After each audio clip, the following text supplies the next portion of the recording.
नमस्कार, आप देख रहे हैं वीआईपी न्यूज। मैं हूं आपके साथ प्रज्ञा तिवारी। रुक करते खबरों की ओर। छत्तीसगढ़ में लगातार हो रहे सड़क हादसों में कई लोगों की जान जा रही है, जिसमें न केवल आम जनता बल्कि कैबिनेट मंत्री भी शामिल हो चुके हैं। हाल ही में कैबिनेट मंत्री रामविचार नेताम और लक्ष्मी राजवाड़े भी सड़क हादसों का शिकार हो चुके हैं, जिससे प्रदेश में चिंता का माहौल है। वहीं इस पर प्रदेश के उप मुख्यमंत्री अरुण साव ने अपनी प्रतिक्रिया व्यक्त की है। उन्होंने कहा कि राज्य में हुए सड़क हादसों में होने वाली मौतें अत्यंत दुखद हैं। ये एक गंभीर समस्या है। हालांकि उन्होंने ये भी कहा कि सरकार इस मामले में सक्रिय रूप से काम कर रही है।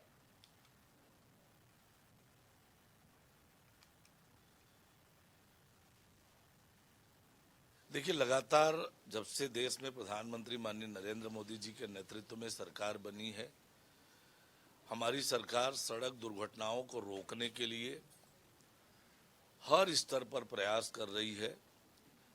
जो ब्लैक स्पॉट हैं उससे चिन्हित करके दूर करने का काम, और आज के समय में जिस तरह की सड़कों की आवश्यकता है उस पर लगातार प्रशिक्षण, इसके लिए लगातार जागरूकता, इन सब मोर्चों पर सरकार लगातार काम कर रही है। भारत सरकार के निर्देश पर जिला स्तर पर भी कमेटियां बनी हुई है। वे भी लगातार बैठक करके सड़क हादसों में कमी का प्रयास लगातार करते हैं। देखिए, लगातार जब से देश में प्रधानमंत्री माननीय नरेंद्र मोदी जी के नेतृत्व में सरकार बनी है, हमारी सरकार सड़क दुर्घटनाओं को रोकने के लिए बांग्लादेश में हिंदुओं पर हो रहे अत्याचार और नरसंहार को लेकर बांग्लादेश के घटनाक्रम पर प्रदेश के डिप्टी सीएम विजय शर्मा का बयान सामने आया है। उन्होंने कहा कि बांग्लादेश में हिंदुओं के खिलाफ एक दमनकारी नीति अपनाई जा रही है। यहाँ एक पक्ष की पीड़ा को नजरअंदाज किया जा रहा है, जबकि किसी को इस पर कोई फर्क नहीं पड़ता है। उन्होंने ये भी कहा कि इस मुद्दे को अंतर्राष्ट्रीय स्तर पर उठाया जाना चाहिए। इसके साथ ही विजय शर्मा ने कहा कि हमारे देश में हिंदुओं के लिए हमेशा स्थान रहा है, ये स्थान हमेशा रहेगा। उन्होंने सवाल उठाते हुए कहा कि इस मुद्दे पर अन्य राजनीतिक पार्टियां खामोश क्यों हैं। इसके अलावा गिरीश मंत्रालय ने भी बांग्लादेश में हिंदुओं पर हो रहे अत्याचार पर चिंता व्यक्त की है।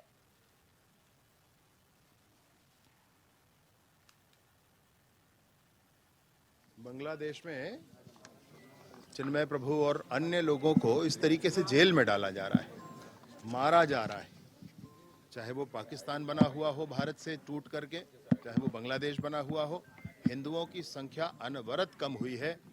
ये आंकड़े कहते हैं, ये परिस्थितियां कहती हैं, ये सब कुछ कहते हैं। फिर भी हमारे देश के कुछ लोगों को, जो स्वयं को अनावश्यक सेक्युलर कहते हैं, उनको ये बात समझ नहीं आती है। एक पक्ष मरता रहे, कटता रहे तो सब कुछ ठीक है, अगर वो अपक्ष अपनी बात कह दे तो गलत हो जाता है। मैं बिल्कुल इस विषय पर ये कहना चाहता हूँ कि बांग्लादेश में हिंदुओं पर जो दमन हो रहा है, इस पर अंतर्राष्ट्रीय स्तर पर सोच करके और उन पर कार्यवाही होनी चाहिए। हमारे देश में हिंदुओं के लिए सदैव स्थान रहा है और रहेगा। बांग्लादेश में पूर्व मुख्यमंत्री भूपेश बघेल दिल्ली रवाना होने से पहले मीडिया से बातचीत करते हुए अहम बयान दिया। उन्होंने प्रियंका गांधी की जीत को लेकर उन्हें बधाई दी। भूपेश बघेल ने कहा कि वो राष्ट्रीय अध्यक्ष से मुलाकात करेंगे, जिसमें ईवीएम पर मतदान कराने की मुद्दे पर आपत्ति जताई जाएगी। उन्होंने कहा कि हाल ही के कुछ मामलों में ईवीएम में धांधली के कई उदाहरण सामने आए हैं। इसी कारण उनकी पार्टी का ये मत है कि आगामी चुनावों में बैलेट पेपर के माध्यम से मतदान किया जाना चाहिए, न कि ईवीएम के माध्यम से।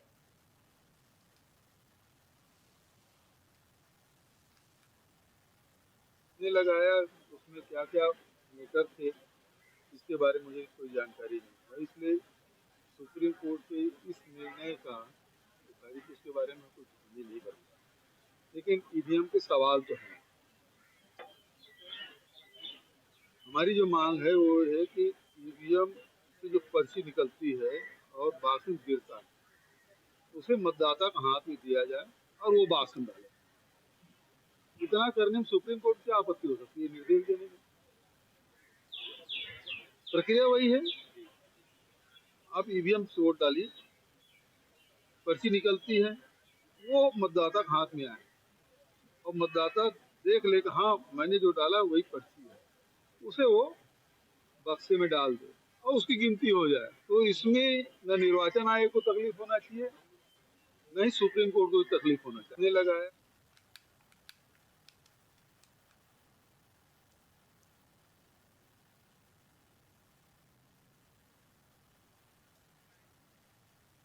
छत्तीसगढ़ के पूर्व कैबिनेट मंत्री डॉक्टर शिव डहरिया ने आगामी कांग्रेस कार्य समिति की बैठक में पार्टी की हार की समीक्षा और भविष्य के प्रदर्शन को लेकर चर्चा की जानकारी दी है।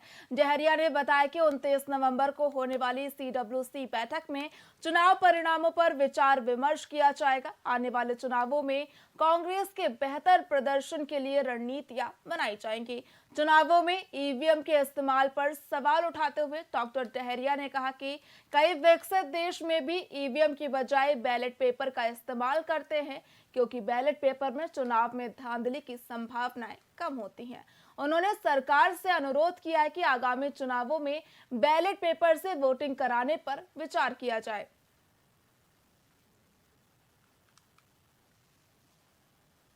भारतीय जनता पार्टी की सरकार ही भ्रष्टाचार की जननी है।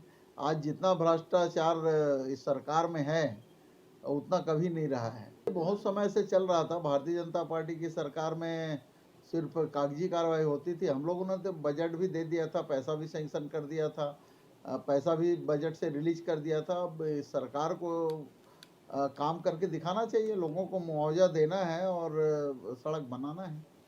ये जो स्काई वॉक है वो भी लंबे समय से अटका हुआ है। आप लोग की सरकार स्काई वॉक के बारे में कई बार चर्चा हो चुकी है और स्काई वॉक वैसे भी बेकार है और उसको बनाना नहीं चाहिए था, इसलिए उस पर कोई निर्णय ये सरकार भी नहीं कर पा रही। बनाने का टेंडर 2 बार उसका निरस्त हो चुका, तीसरा टेंडर भी निकला है, वो भी निरस्त हो जाएगा, तो अब बेकारी है, उसमें कुछ होना जाना है नहीं। सर, आप नगरीय प्रशासन मंत्री भी रहे, मच्छरों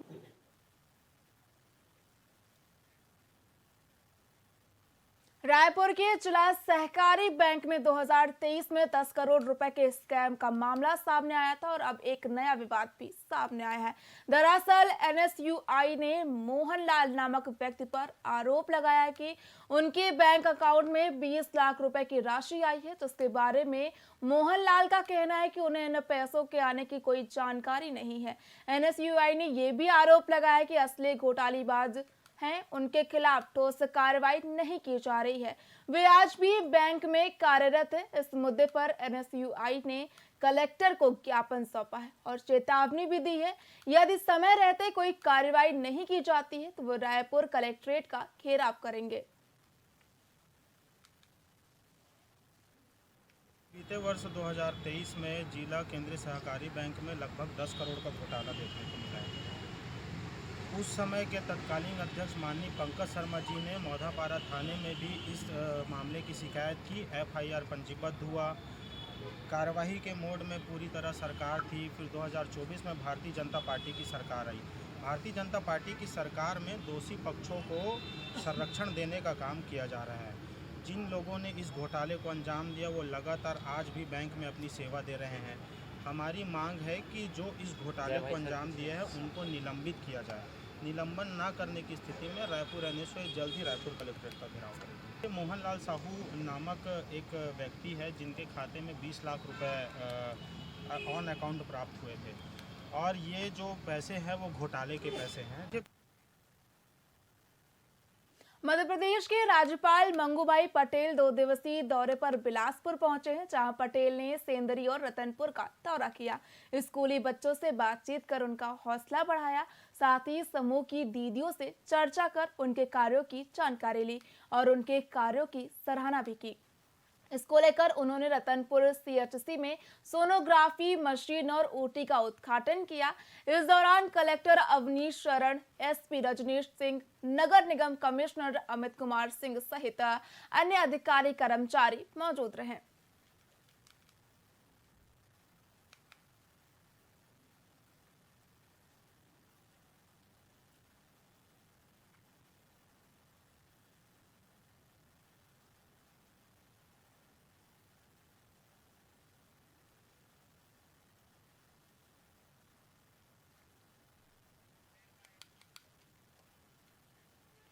साउथ ईस्टर्न कोलफील्ड्स लिमिटेड के मुख्यालय के बाहरी कर्मचारियों ने अधिकारियों, गरीबों और अन्य कर्मचारियों के खिलाफ हड़ताल कर जोरदार प्रदर्शन किया। इस प्रदर्शन में कोरबा, गेवरा, डीका सहित विभिन्न कोयला क्षेत्र के कर्मचारी शामिल हुए।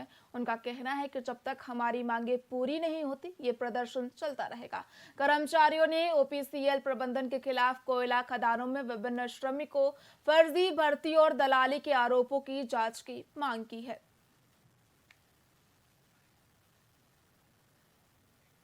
फिलहाल खबरों में इतना ही। देखते रहिए वीआईपी न्यूज। नमस्कार।